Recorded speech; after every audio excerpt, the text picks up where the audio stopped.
بسم اللہ الرحمن الرحیم۔ السلام علیکم ورحمۃ اللہ وبرکاتہ۔ ناظرین، اس سے پہلے کی ویڈیو میں ہم نے دجال کے بیان کے بارے میں کچھ بات کی تھی۔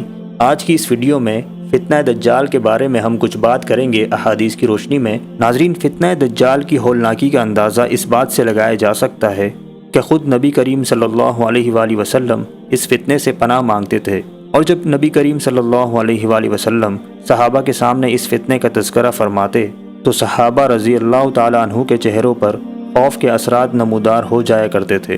فتنہ دجال میں وہ کون سی چیز تھی جس نے صحابہ کو ڈرا دیا؟ خوفناک جنگ یا موت کا خوف؟ ان چیزوں سے صحابہ رضی اللہ تعالیٰ عنہ کبھی ڈرنے والے نہ تھے۔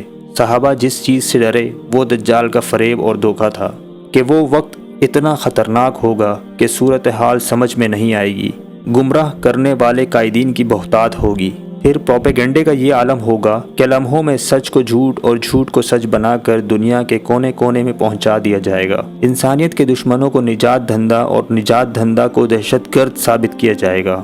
یہی وجہ تھی آپ صلی اللہ علیہ وآلہ وسلم نے فتنہ دجال کو کھول کر بیان فرمایا، اس کا حلیہ، ناک، نقشہ اور ظاہر ہونے کا مقام تک بیان فرمایا۔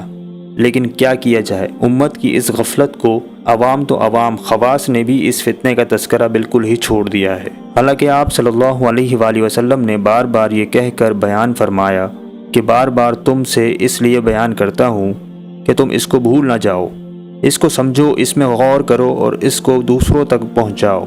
حدیث میں آتا ہے، جس کا ترجمہ ہے، حضرت انس ابن مالک رضی اللہ تعالیٰ عنہ سے روایت ہے، انہوں نے فرمایا کہ رسول اللہ صلی اللہ علیہ وآلہ وسلم نے فرمایا، دجال کے خروج سے پہلے چند سال دھوکہ و فریب کے ہوں گے، سچے کو جھوٹا بنایا جائے گا اور جھوٹے کو سچا بنایا جائے گا، خیانت کرنے والے کو امانت دار بنا دیا جائے گا اور امانت دار کو خیانت کرنے والا قرار دیا جائے گا، اور ان میں رویبضہ بات کریں گے۔ پوچھا گیا رویبضہ کون ہے؟ فرمایا گھٹیا، فاسق اور فاجر لوگ، وہ لوگوں کو اہم معاملات میں بولا کریں گے۔ ناظرین، اس دور میں یہ حدیث کتنی مکمل صادق آتی ہے۔ نام نہاد مذہب دنیا کا بیان کردہ وہ جھوٹ جس کو پڑھے لکھے لوگ بھی سچ مان چکے ہیں، اگر اس جھوٹ پر کتاب لکھی جائے تو شاید لکھنے والا لکھتے لکھتے اپنی قضا کو پہنچ جائے، لیکن ان کے بیان کردہ جھوٹ کی فہرست ختم نہ ہو۔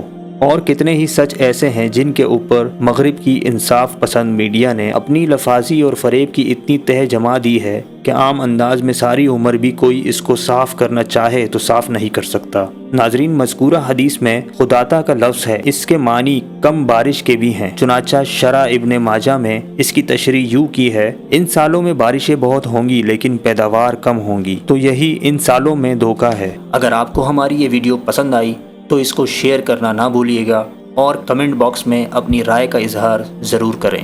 جزاک اللہ۔